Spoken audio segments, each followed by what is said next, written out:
Apa sih indahnya Kristus? Ya, Jadi ke situ oke. supaya bisa berpindah dari pijakan ini. Oke.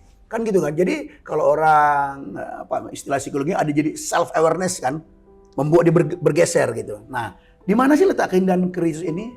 Oke. Tuhan menciptakan kita untuk mengasihi Dia kan. Amin. Tapi kita kasih cinta kita sama yang lain. Ah, Ya menderita, susah. Keindahan Injil tentu nggak bisa cacat. Karena dia sudah melakukan itu. Dan sempurna udah. Kitanya yang tidak bisa menangkap keindahan itu, kitanya yang tidak memberikan waktu untuk mempelajarinya, merenungkannya, sampai terasa besar, manis, dalam, dan mempengaruhi hidup kita. Jadi kalau Injil itu, keindahan Injil, itu udah sempurna. 3, 2, 1, ngobrolin pesona Injil yuk. Setiap hari. Pagi. Mantap. Udah lama kita ya. Kita jumpa lagi di Udah berapa lama ya? Gereja Ngopi. Aduh, sudah berbulan-bulan kita vakum ini di Ya Gereja kita Ngopi. pakai ayat lah. Siap. Indah pada waktunya. Indah pada waktunya. Ya, Aduh, menyapa dulu jemaat Igrea Christ Community dimanapun berada dan semua orang percaya di seluruh dunia ini yang menjadi pecinta dari Igrea Ngopi kita, ngobrolin pesona Injil ini. Kita jumpa kembali di 2026, Bapak Ibu Saudara.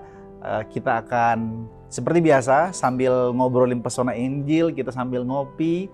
Dan saat ini saya sama Pak Gem. Di hari ini kita mau coba ngobrolin tentang keindahan Injil, Pak Gem. tapi ngomong-ngomong, udah pengetahuan umum ya, Pagem itu apa ya? Pak Gem itu Pak Gembala. Oh, kirain ini nama saya Pagem lagi. Oh, ada di bawah sini nanti. Oh, iya, Ada di bawah sini nanti. Siap. Siapa nama-nama kita? Mungkin rekan-rekan yang lain atau saudara-saudara kita yang lain belum kenal nama kita, ada di bawah sini. Oke. Bicara tentang ini Pak Gem, keindahan Injil. Jadi kalau kita bicara tentang keindahan Injil ini kan sesuatu yang Gini. Aku mulai dengan sebuah pertanyaan yang sifatnya filosofis. Apakah keindahan Injil itu berlaku secara universal dalam konteks gini, pertanyaanku. Apakah keindahan Injil itu sifatnya objektif? Ataukah cuma subjektif? Hanya orang percaya yang mengaku bahwa Injil itu indah. Sebelum kita masuk ke bicara apa itu Injil. Menurut saya objektif. Karena landasan kita kan Alkitab ya. Oke. Jadi kalau kita bicara keindahan Injil itu kan sama dengan keindahan Kristus sebenarnya. Oke. Apa yang telah diperbuat oleh Kristus. Siap. Nah, untuk kita mendapat pengetahuan objektifnya itu kan dari Alkitab. Tanpa kita baca Alkitab, kita nggak akan pernah menemukan apa yang namanya keindahan Injil atau keindahan Kristus itu. Nah, jadi bagi kita orang percaya, ya tentu yang percaya Alkitab itu objektif. Karena Alkitab itulah sumber objektif kita, pengetahuan objektif kita bicara soal keindahan Injil. Jadi objektif. Bagi kita ya, Bagi kita orang yang percaya Alkitab ya. Karena Karena kan Alkitab menjadi fondasi objektifnya. Mana ada yang lain. Gitu loh. Jadi pertanyaanku ini akan membawa ke pertanyaan selanjutnya terkait dengan keindahan Injil itu bagi kita yang tentu kalau digali lebih dalam. Karena tidak semua orang Kristen juga memandang Injil itu sebagai sebuah keindahan. Iya. Yang indah itu ya bisa saja uangnya, Iya. atau mobilnya yang bagus, atau jabatannya. Karena kan bicara soal itu kan tergantung orangnya. Bilang itu indah, kan tergantung orangnya. Dia sadar nggak? Kita sama-sama paham kan bahwa orang kalau nggak tahu buruknya, kabar buruknya. Dia pasti tidak bisa mengerti kabar baiknya. Oke, Ya kan? tahan dulu situ Pak Gem. Jadi sebelum lebih jauh, mungkin gini, kita mulai dari supaya common ground, supaya landasannya pas nih antara kita. Apa itu keindahan Injil? Keindahan Kristus itu apa? Seolah-olah keindahan Kristus ini kalau tadi dikatakan ini sifatnya objektif. Karena kita baca dari Alkitab. Iya. Jadi kalau kita bicara soal keindahan itu kan bicara yang melampaui. Oke. Keindahan itu pesona. Ya, terpesona. Kenapa seseorang terpesona? Terpesona itu sebenarnya adalah orang berpindah dari pijakan awalnya. Misalnya seseorang pijakannya di sini nih, seperti ini ya, ini berpijak di sini nih. Nah, dia pindah kemari. Kenapa? Karena ada sesuatu yang lebih dari yang pijakan ini. Dia rasa, dia alami. Makanya dia pindah ke sini. Itu yang disebut terpesona, dan itu juga yang bisa kita pahami sebagai keindahan. Jadi ada sesuatu keindahan yang melampaui, membuat seseorang itu bisa bergerak dari pijakan awalnya itu. Nangkap nggak maksudnya kira-kira ya? Ini masih agak Nangkap filosofis. Ini mesti dibuat lebih konkret, Pak. Nah, jadi lebih konkret gini. Jadi mau nggak mau harus kita jelaskan apa sih indahnya Kristus. Ya, jadi ke situ supaya bisa berpindah dari pijakan ini. Oke. Kan gitu kan. Jadi kalau orang istilah psikologi ada jadi self awareness kan, membuat dia bergeser gitu. Nah, di mana sih letak keindahan Kristus ini? Kan gitu. Nah, tentu kita mulai dari kita manusia yang berdosa. Kita manusia orang yang telah memberontak sama Tuhan. Bayangin ya, Tuhan ciptakan kita begitu sempurna, diciptakan untuk bersekutu dengan Dia. Tapi manusia yang telah menikmati kebahagiaan bersama dengan Tuhan ini, menikmati persekutuan yang indah bersama Tuhan ini, bisa loh memberontak. Nah, memberontak itu Alkitab berkata hukumannya adalah maut, kematian. Udah selesai sebenarnya kita manusia ini. Udah selesai. Tetapi Tuhan kan tidak menciptakan kita untuk selesai mengalami kebinasan kekal selama-lamanya kan. Kalau itu tujuan Tuhan, bukan Tuhan itu. Masa Tuhan menciptakan untuk membinasakan manusia yang diciptakannya? Kan begitu.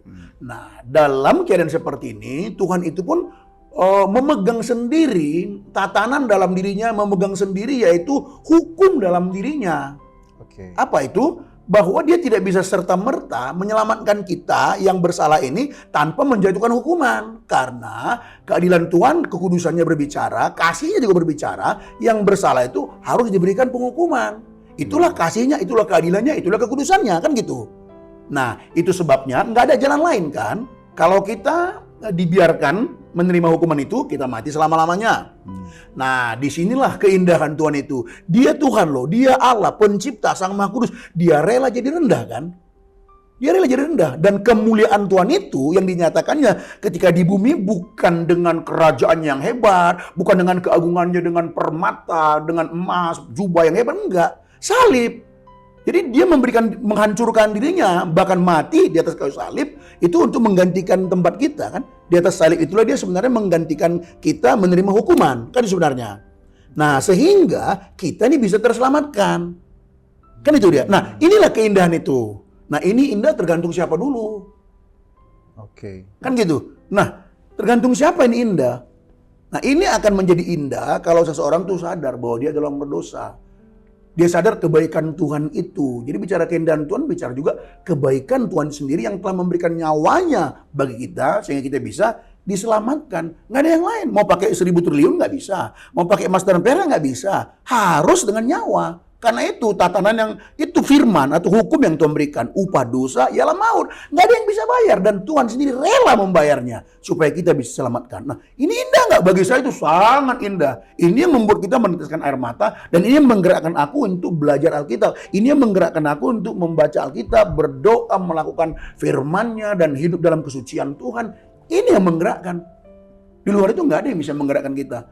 Jadi kesadaran bahwa Tuhan yang memulai dan yang Dia mulai itu sangat indah sekali. Apakah ada keindahan seperti ini? Nah, ketika seseorang terpesona sehingga dia bisa bergerak dari pijakannya tadi itu, pindah ke sini. Itu dia bicara soal indah, terpesona gitu loh. Untuk sebelum nanti aku lebih jauh terkait dengan pijakan awal terus kemudian berpindah itu, Pak Gem. Tadi ada satu kata yang menarik waktu Pak Gem bilang gini, bahwa keindahan itu terwujudkan di salib. Kalau nggak salah begitu ya. Itulah puncak keindahan. Puncak keindahan. Nah, itu kan gini. Ini aku menggunakan mindsetnya orang awam. Orang awam dalam pengertian yang tadi, yang belum melihat keindahan itu.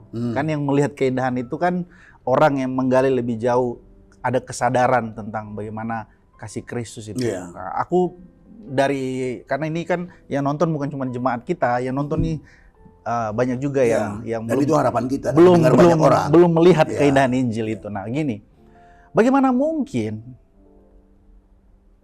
Yesus atau karya Kristus itu terlihat indah tapi dengan cara kengerian?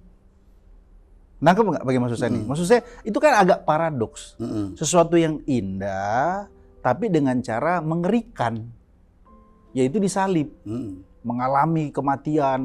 Makanya ada olok-olok. Ya, kalian kok percaya manusia sih mati, disalib, dihina, diludahi dan lain sebagainya. Mananya? Apanya yang indah gitu? Iya. Jadi keindahannya itu dalam kengerian itulah kita keindahan juga sebenarnya. Kita ngeliat kengerian pengorbanan itu maksudnya kok sampai gitu amat gitu maksudnya kan. Makanya kan kalau di Yakob Paulus di jemaat Korintus kan Yunani meminta tanda bagi orang Yahudi ini sebuah kebodohan gitu. Melihat salib itu sebagai sebuah kebodohan. Bagi orang yang binasa itu melihat ini sebagai kebodohan karena nggak ada indahnya bicara salib. Iya. Ya, jadi kalau kacamata Alkitab melihat di dalam kengerian itulah sebenarnya indahnya juga. Di dalam kengerian itu justru Karena apa? Di situlah kita melihat betapa mengerikannya dosa itu.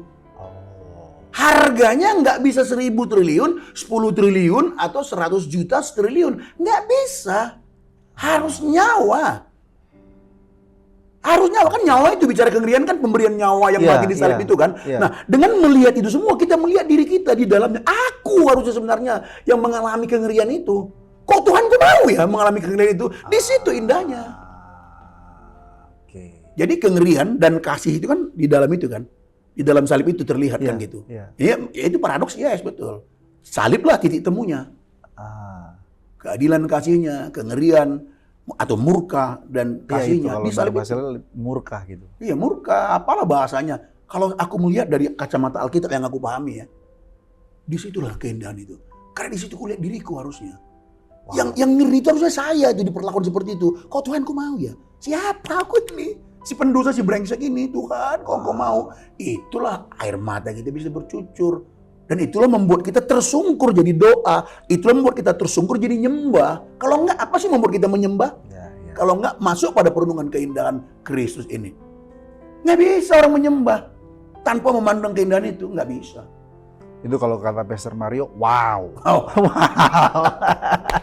Ini memang sangat teologis.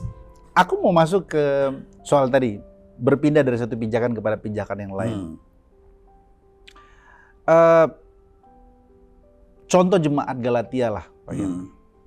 Kan Paulus bilang, apa sih yang kok bisa ada Injil yang lainnya yang mempesona kamu selain daripada keindahan Kristus itu, gitu loh Pak Gem. Bisa tolong Pak Gem semacam sedikit deskripsikan kenapa orang yang sudah berpindah tadi, sudah punya kesadaran bahwa kengerian, di dalam kengerian itu ada kasih Kristus, disitulah keindahannya. Nah, ketika orang sudah berpijak kepada keindahan Kristus, kok bisa dia pindah lagi gitu Pak Gem? Iya. Yang pertama tentu ini juga yang mengherankan kita. Makanya Paulus juga bilang, aku heran katanya kan. Aku heran. Ini yang mengherankan kita. Sebenarnya kan Paulus juga heran, kok bisa ya gitu. Kenapa Paulus heran? Karena bagi Paulus, dia sudah menjelaskan Kristus itu begitu terang. Coba kita buka dulu ya. Boleh, di dalam Galatia pasal 3 itu. Galatia pasal 3, Galatia pasal yang ketiga. Galatia pasal 3 ayatnya yang pertama ya. Hai orang-orang Galatia yang bodoh, siapakah yang telah mempesona kamu? Bukankah Yesus Kristus yang telah disalibkan itu telah dilukiskan dengan terang di depanmu?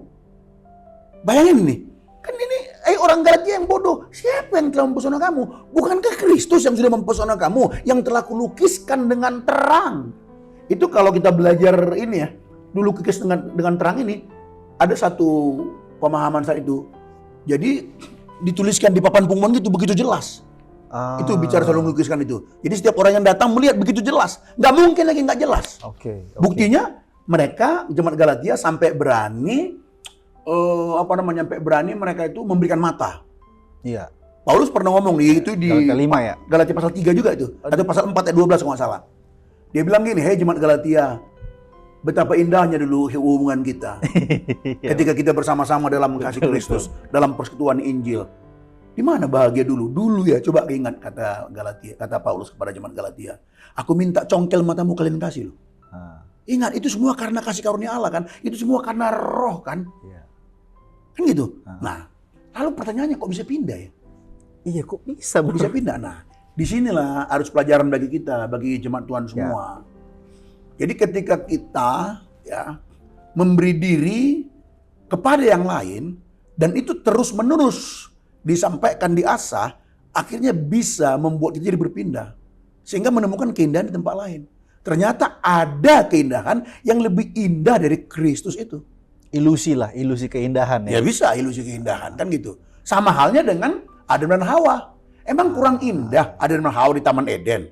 Mereka tidak mengenal dosa loh. Betul. Mereka nggak pernah buat dosa. Apa itu dosa? Nggak ngerti dia itu. Kok bisa loh? Ternyata ada yang lebih indah menurut versi iblis ditawarkannya kepada Hawa dan Adam. Kan gitu. Tawarnya apa? Dia bilang gini kan. Itulah liciknya iblis nih, membuat orang itu bisa bergeser dari keindahan tempat di mana dia berpijak itu. Ya. Hawa, aku lihat bahagia sekali kamu ya di Taman Eden. Ya iya dong, bersama Tuhan setiap hari. Bersama Tuhan setiap hari bahagia dong. Keren, kata iblis. Iya, berarti kamu bahagia karena bersama Tuhan kan? Belum ada apa-apanya itu. Ternyata kamu bahagia ketika kamu bersama dengan Tuhan. Ketika kamu di dalam Tuhan, kamu bahagia. Aku tawarkan kau yang lebih tinggi dari itu. Tak perlu ada Tuhan, kau bahagia. Ya. Loh, kok bisa? Nah bayangin, itulah kehebatan dia membangkitkan self-awareness-nya. Itulah licik si iblis ini. Masa sih ada? Ada. Gak ada Tuhan, gak ada siapa-siapa. Pada dirimu sendiri Hawa, kamu bisa bahagia. Gimana caranya? Makan buah itu. Langgar dong perintahnya. Nah sama di zaman Gala itu sama tuh spiritnya. Jadi ketika datang orang-orang Kristen Yahudi dari Yerusalem ke Galatia, mereka mengajarkan yang berbeda dengan Paulus dan itu terus menerus. Lalu mereka orang baru, dibuka perjanjian lama. Di sana juga banyak juga orang bukan Yahudi, mereka juga kagak ngerti PL apa itu Alkitab perjanjian lama. Paulus sih benar. Benar sih yang dia bilang itu benar, tapi nggak lengkap. Yesus juru selamat, benar sih, tapi nggak lengkap. Mesti melakukan hukum Taurat, ada di istiadat kita. Kalian juga punya istiadat seperti apa? Lakukan. Nah tanpa ada itu, kamu nggak selamat. Takutlah mereka. Ya, iya juga ya, mesti disunat. Jadi udah terima Yesus supaya selamat harus plus sunat, plus ada istiadat kita yang lain. Kalau nggak selamat, siapa yang nggak takut? Dan itu tiap hari, itu tiap hari. Iya juga yang nggak didapat keindahan yang lain. Tertinggallah keindahan yang lama, padahal keindahan yang sejati. Ini hanyalah apa tadi? Ilusi keindahan. Makanya, makanya apa tadi Pak? Makanya hati-hati. Jangan memberikan cinta kita sama yang lain kalau pakai bahasa cinta. Nih kalimat pamungkas nih. Tuhan menciptakan kita untuk mengasihi Dia kan? Amin. Tapi kita kasih cinta kita sama yang lain. Ya menderita, susah. Aku mau sedikit. Ini mungkin ke jemaat kita dulu, ke Igrea. Tapi nggak mungkin ya, karena ya ke semua lah. Oh, ke semua lah ya. Gini Pak Gem. Kan Yesus plus tadi itu. Yesus plus lah, jangan dua kali plus. Iya. Yesus plus lah. Ada tambahan-tambahan, harus sunat, harus ini. Iya. Spirit ini Pak Gem, apakah ada sampai sekarang? Maksudnya mesti tambah rajin berdoa, apakah termasuk gitu? Ya ada lah, dan itu kan banyak, itu yang disebut legalisme kan. Itu yang disebut legalisme, paham legalisme kan. Jadi artinya dia merasa akan tambah berkenan sama Tuhan kalau dia rajin berdoa. Supaya makin indah tuh. Ya makin indah ya. Supaya dia makin diberkatin, dia mesti puasa. Mesti kasih perpuluhan. Ya, jadi dia supaya dia tambah bisa berlipat-lipat kali ganda, ya banyak memberi, ya kan, perpuluhan lah, ucapan syukur lah, buah sulung lah gitu loh. Ingat ya, bukan salah memberikan persembahan, persepuluhan, nggak ada yang salah di situ. Tapi kalau motifnya supaya tambah berkenan sama Tuhan, supaya tambah rezekinya banyak, itu jadi salah. Seolah-olah kita berkenan sama Tuhan karena perbuatan baik kita. Itu legalistik tadi, itulah plus itu. Jadi sebenarnya ya kita sudah diselamatkan oleh Tuhan, begitu indah. Nah sebagai orang yang sudah diselamatkan oleh Tuhan ini, maka kita memberi persepuluhan kita berbagi, kita berdoa. Nggak ada spiritnya di dalam benak kita ini, aku lakukan ini supaya aku. Kalau udah supaya aku, itu bukan Injil. Itu udah berpusat pada diri sendiri. Bukan Kristus yang diberitakan, tapi aku yang diberitakan. Nangkap poinnya toh? Nangkap. Itu dia. Jadi spirit-spirit itu ya jelas masih ada. Iya, Contoh salah satu gini. Kasih Pak Gen, contoh. Seseorang pergi keluar rumah, pergi kerja, nyenggol. Langsung gini, aku tadi ada dosa apa ya? Jangan-jangan tadi aku nggak sungguh-sungguh baca Alkitab, dia makanya jatuh nih ya. Itu termasuk juga. Emangnya orang benar nggak bisa celaka apa? Yesus lah orang paling benar menderita. Betul nggak? Iya. Ya jadi soal menderita atau mengalami kecelakaan, ya itu milik semua orang lah. Milik semua orang, nggak usah dikait-kaitkan. Jangan-jangan aku salah apa ya? Jangan langsung ke situ.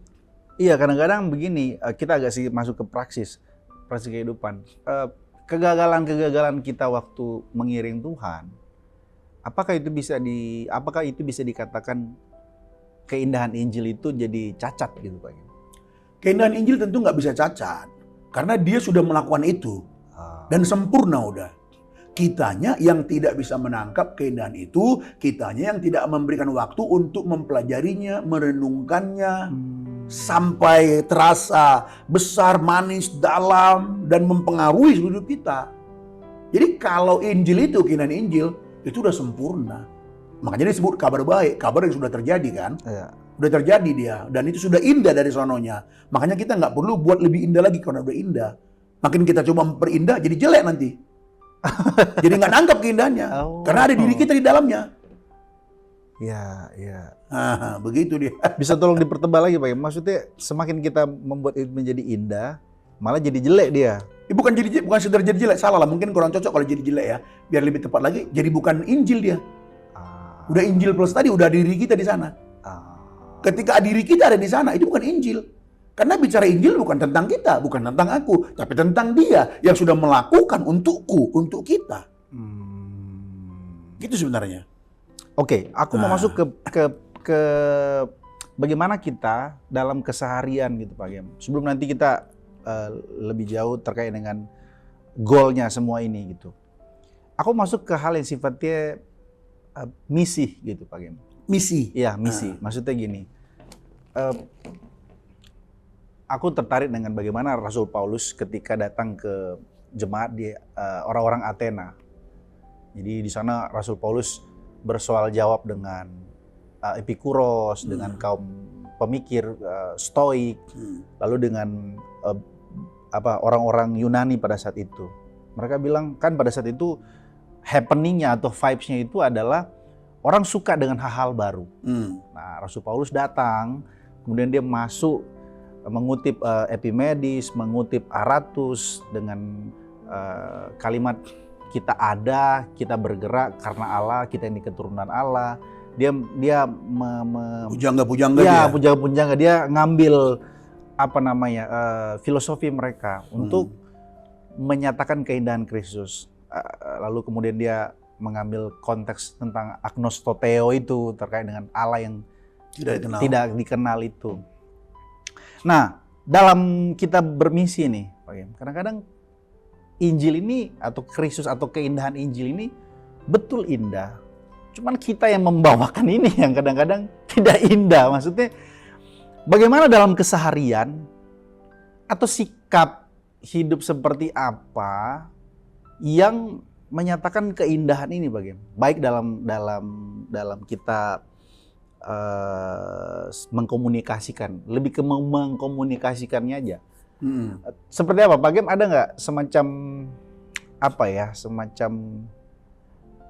cara hidup mengkomunikasikan keindahan Injil itu? Ya jadi kembali lagi, yang pertama harus dimulai dari Allah semuanya. Dari Allah. Menyadari bahwa Dialah yang menjadi inisiator, yang menginisiatif semuanya.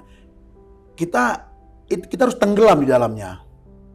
Sehingga waktu kita nanti dalam kehidupan sehari-hari, ya, Sama kan, di luar sana juga kan banyak orang berbuat baik. Betul. Cuman kalau kita berbuat baik, dasarnya ini tadi. Allah yang lebih dahulu, baik padaku. Jadi dalam kita sehari-hari mengampuni orang, bukan karena aku memaafkan dia biar damai lah. Capek nanti diberi udah gua maafin deh. Rata-rata begitu. Itu bukan Injil. Nah kalau Injil itu kan Daripada ribut. Tuhan sudah mengampuni aku. Tuhan sudah memaafkan aku. Ya aku harus memaafkan orang lain. Jadi semuanya karena dia. Itu dia prakteknya dalam sehari-harinya sebenarnya. Makanya selalu kesadaran bukan karena akunya yang kita tampilkan. Dan itu semua di dalam hati kita. Motif-motif tadi itu kan. Niat-niat atau maksud-maksud kita. Itu sebenarnya dalam prakteknya apa aja. Kan kita sudah lakukan sebenarnya. Hanya motifnya apa? Ketika motif kita salah, itu bukan cara hidup Injil. Ketika motif kita benar, motifnya karena Injil, maka itulah kehidupan Injil. Waktu kita berkhotbah juga itu. Kita persiapkan dengan bagus, ya kan, berjam-jam, mungkin berhari, kan bagus. Tapi itu bukan jadi khotbah Injil ketika motif kita ternyata supaya mendapat pujian, mendapat pengakuan dari orang lain. Mengambil keuntungan kata Rasul Mengambil Paulus. keuntungan, kan gitu kan. Jadi itu bicara soal cara hidupnya. Ya sama, banyak orang telah melakukan apa yang kita lakukan juga, bicara soal perbuatan-perbuatan baik. Hanya motifnya tadi itu. Oh jadi, oke, jadi, nah makanya gini sih, orang jadi bilang gini, banyak kok orang yang lebih baik dari orang Kristen. Bahkan ada salah satu teman kita kan cerita, dia di Jerman waktu itu bingung mau buat baik apa gitu. Mereka dengan humanisnya mereka lebih baik gitu. Nah, untuk ternyata balik lagi ke motif tadi ya Pak Gem. Iyalah. Ya dan lagi orang mengatakan itu kan masing-masing ya hak mereka mengatakan itu. Yang pertama, yang kedua, kita buatnya menjadi teguran bagi kita. Kenapa sampai muncul statement itu? Banyak orang baik sebenarnya, bahkan lebih baik dari orang Kristen misalnya. Kita ambil jadi cambuk, evaluasi kita. Benarkah demikian? Kita lihat diri kita. Ya juga ya. Nah kita perbaiki dong. Tapi motif kita adalah Injil. Kan gitu kan, lensa kita Injil kan. Melihat kebaikan itu. Dan motifnya Injil itu. Nah banyak orang berbuat baik kan. Di luar Injil ya, di luar Kristus. Orang berbuat baik kan supaya. Berbuat baik supaya banyak teman. Supaya bisnis lancar. Baik supaya apa lagi kira-kira? Ya supaya diterima. Supaya diterima, diakuin. Ya kan? Nah kalau kita berbuat baik sebagai respon kita, rasa syukur kita atas kebaikan Tuhan. Kalau kita berbuat baik, sudah seharusnya aku berbuat baik. Karena aku orang yang telah ditebus oleh Tuhanku yang baik. Kan itu sebenarnya. Jadi, udah respon otomatis sebenarnya berbuat baik itu. Bagi orang percaya. Yang telah mengalami karya penebusan Tuhan. Berbuat baik itu sebenarnya udah otomatis harusnya. Tapi faktanya sering gak otomatis, kenapa? Ya karena ada ketegangan. Karena waktu kita menerima keselamatan dari Tuhan, kita menerima manusia baru, manusia lama tetap di dalam, bukan hilang manusia lamanya. Jadi ketegangan itu ada. Makanya di sini perlu terus-menerus memandang keindahan Kristus itu. Terus-menerus memandang keindahan Kristus itu supaya betul tergores dalam dia sehingga dia yang menggerakkan. Karena keindahan itu sudah menguasai kita. Kristus itu menguasai hidup kita. Itulah yang akan menggerakkan kita keluar. Melakukan sesuai dengan watak atau karakter Kristus. Kalau kata Martin Luther itu ya tidak ada satu inci dari bagian hidup kita yang nggak dikuasai Injil. Gitu. Iya. Semua harus dikuasai. Iya, itulah radikal. Sebenarnya. Sampai ke akar-akarnya. Iya, itulah radikal. Kalau masih ada satu titik, belum radikal pasti kita. Karena masih ada yang kita sisakan. Itu sebenarnya bicara soal Kristen radikal dari situ. Jadi nggak ada seluruh hidup kita ini semuanya disentuh oleh Injil. Supaya tadi tidak ada misunderstood lah istilahnya. Kan di Pak Gem soalnya biasa orang jadi salah nangkap. Seharusnya jadi otomatis. Apakah memang jadi langsung otomatis kah atau memang dia progres Pak Gem? Makanya tadi kan kata seharusnya itu harus digarisbawahi kan. Iya ya supaya kan? supaya jangan kan, sampai harusnya itu udah dipahami kan. Itu seharusnya itu udah otomatis ya. Bayangin lah. Ketika kita dijamah oleh Tuhan, ketika kita melihat keindahan Tuhan, kita belajar firman, kita lihat keindahannya. Waktu kita baca Alkitab, kita bukan mencari diri kita. Tapi kita mencari Kristus, menemukan Kristus di dalamnya. Itu loh waktu kita baca Alkitab nih. Jangan sampai kita mencari diri kita. ayat mana ya? Oh iya ini cocok nih, kalau ini aku lakukan aku mendapat berkat. Oh ini kalau aku makin banyak melakukan ini, maka aku itu kita mencari aku. Ada juga yang Kalau cari, seperti ini kita tidak akan pernah menemukan keindahan Injil. ada juga yang cari ayat untuk dikasih buat orang. Iya. Biar dia tahu nih ada ayat dalam kitab ini. Jadi waktu kita baca Alkitab jadi lupa tadi. Jadi ketika kita baca Alkitab ya kan kita di dalamnya menemukan Kristus. Nah, ketika kita menemukan Kristus ya, kan kita tergetar. Ya Tuhan. Nah, ini otomatis kan? Kenapa ada ya Tuhan ini? Itu otomatis kan? Oke. Akhirnya kita bisa tersungkur. Itu kan otomatis. Lihat tuh ketika pentabisan bait suci dibangun oleh Raja Salomo. Ya. Ketika hadirat Tuhan itu turun, gak ada yang sanggup, mereka tersungkur semua. Kok bisa tersungkur? Otomatis. Karena melihat, mengalami hadirat Tuhan itu yang begitu. Kita orang Pentakosta, tebal. Kita orang Pentakosta, jangan hilangin ya. Siap. Tebal gitu. Tersungkur mereka. Nah, jadi poinnya, kenapa kita nggak berbuat baik? Kenapa kita nggak tersungkur? Kita harus berani memastikan keindahan itu tidak konsisten kita alami. Kita tidak konsisten menemukan Kristus ketika kita belajar Alkitab, ketika kita dalam segala hal. Dapatkah kita katakan gini Pak Gem? Sebelum nanti udah nanti Pak Gem saya minta closing statement untuk topik ini. Tadi kan Pak Gem sudah bilang ada orang-orang yang legalis menambahkan, bikin ini, bikin itu, tambah ini, tambah itu supaya lebih berkenan, supaya lebih dekat, supaya lebih semua ditambahkan. Kalau bicara tadi tersungkur, seharusnya otomatis kita menghormati Tuhan. Apakah kita katakan bahwa kehidupan kekristenan saat ini banyak orang yang tidak menghormati Tuhan gitu Pak Gem? Nah, tidak menghormati. Ya memang Yesus indah, tapi jadi tidak punya rasa enggan, ada rasa hormat kepada Tuhan gitu Pak Gem. Ini masuk ke orang-orang yang sifatnya antinomian.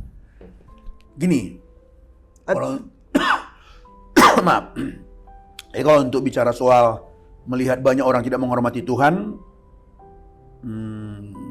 ya udah kita ndak usah menjudge lah ya, menjudge orang bagus juga. Tapi kalau kita banyak orang nggak sekarang nggak menghormati Tuhan, ya pasti banyak.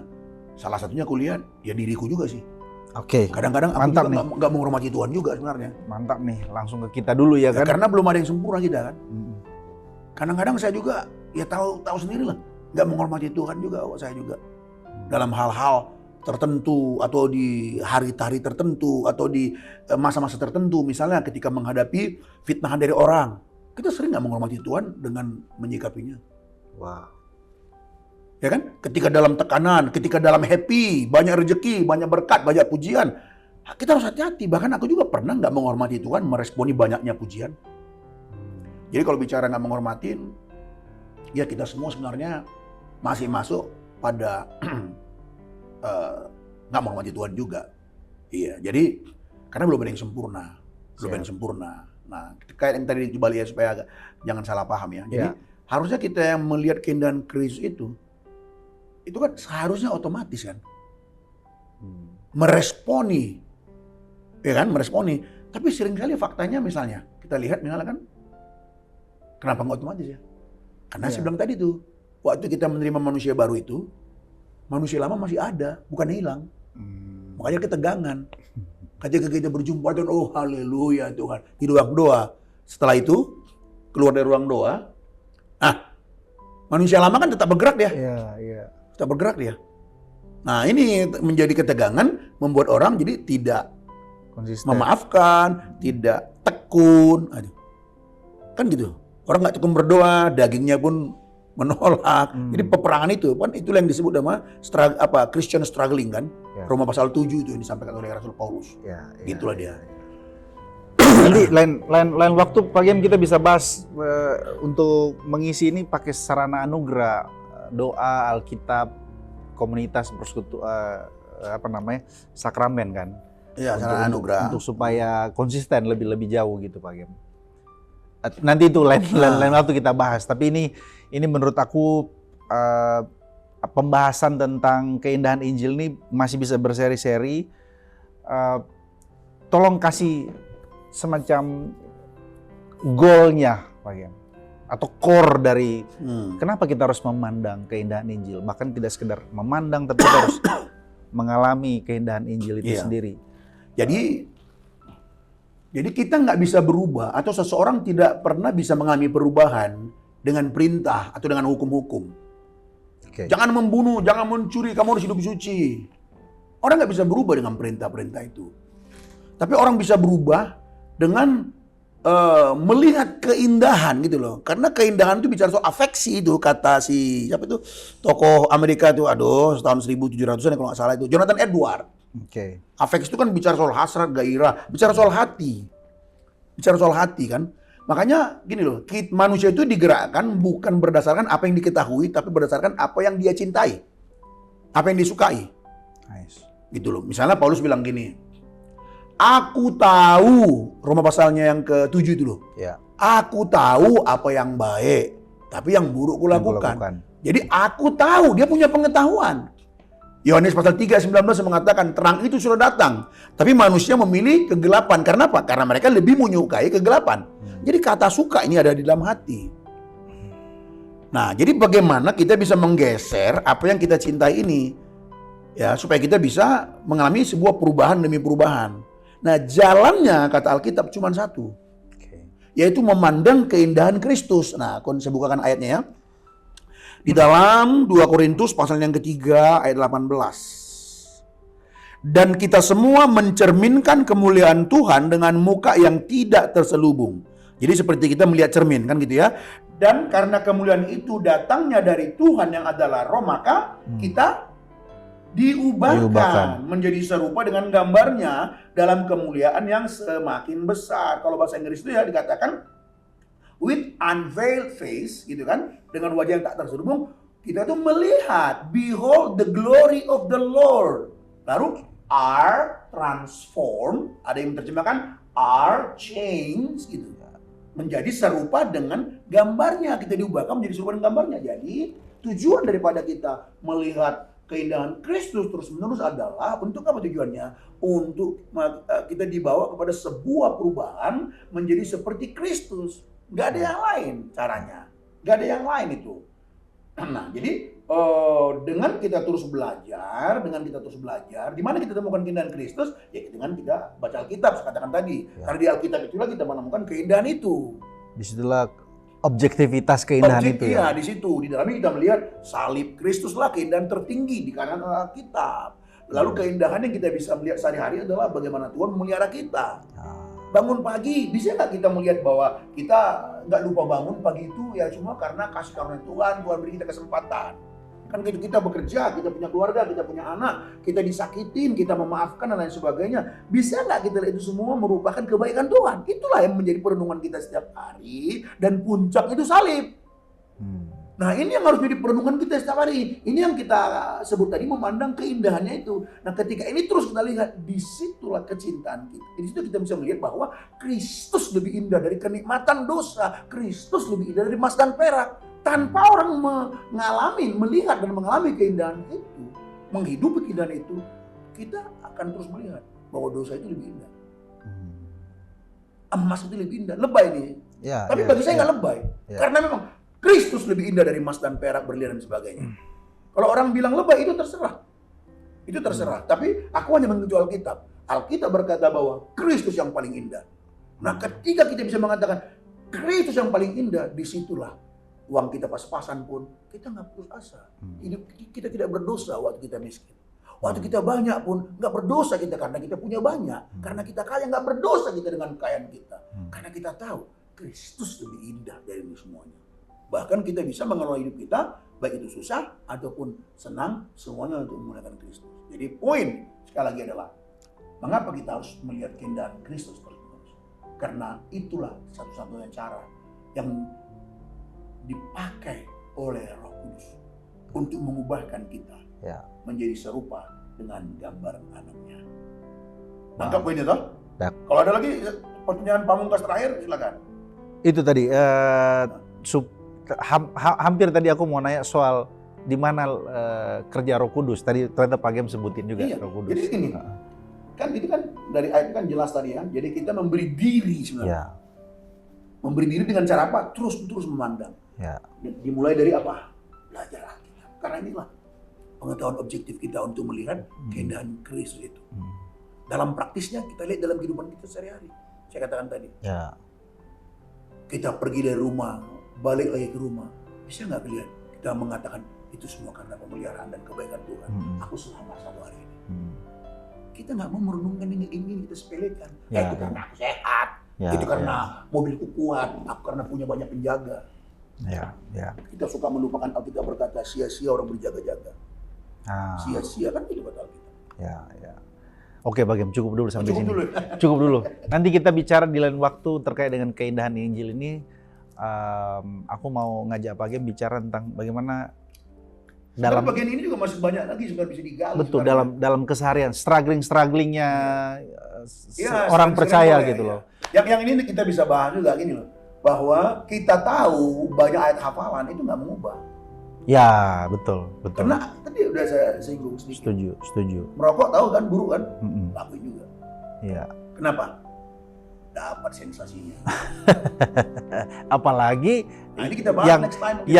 yang banyak tahu aja belum tentu, apalagi yang nggak tahu sama sekali. Nggak pernah Karena datang ke semua- gereja. karena semua di hati. Iya. Kita digerakkan, manusia digerakkan bukan dengan pengetahuannya, tapi digerakkan oleh apa yang diinginkan oleh hatinya. Kita tahu yang baik kata Paulus, tapi kita lakukan yang lain. Jadi ada pergumulan kehendak di dalamnya. Siap. Ini yang harus kita coba. Boleh nanti kita diskusikan gali lebih dalam.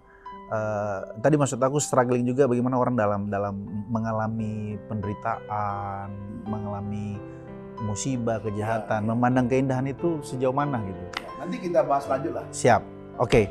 Kita jumpa lain waktu Pak Gem di berikutnya. Thank you so much untuk semua jemaat Tuhan, Igreja Christ Community dan juga seluruh orang percaya di seluruh dunia. Amin. Kiranya diberkati dengan program Igreja Ngopi ini, ngobrolin pesona Injil. Masih ada banyak pesona-pesona Injil yang lain akan kita bahas.